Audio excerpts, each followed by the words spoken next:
खबरों का सिलसिला आगे बढ़ाते हुए रुक करेंगे खानेवाल का, जहां से रिपोर्ट कर रहे हैं हमारे नुमाइंदे साजिद महमूद मलिक। मखदूमपुर के शहरी की जराइम से तौबा, अहले मोहल्ला का कानून नाफिज करने वाले इदारों से ताउन की दरखास्त।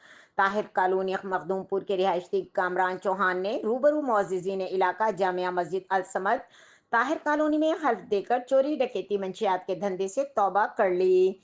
कामरान चौहान का कहना था कि मैं दिली तौर पर चोरी डकैती के धंधे से तौबा ताइब होकर रब के हुजूर माफ़ी का तलबगार हूँ और आइंदा की ज़िंदगी बाइज्जत और तरीके से गुजारना चाहता हूँ। इस मौके पर इमाम मस्जिद ने अहले मोहल्ला की मौजूदगी में हल्फ लिया और दुआ कराई। अहलियान मोहल्ला और दीगर सियासी समाजी शख्सियात ने SHO थाना Makhdumpur, DPO Khanewal, RPO Multan, IG Punjab और वजीर आला पंजाब मोहतरमा मरियम नवाज से गुजारिश की है कि आइंदा कामरान चौहान पर कोई नई FIR दर्ज न की जाए।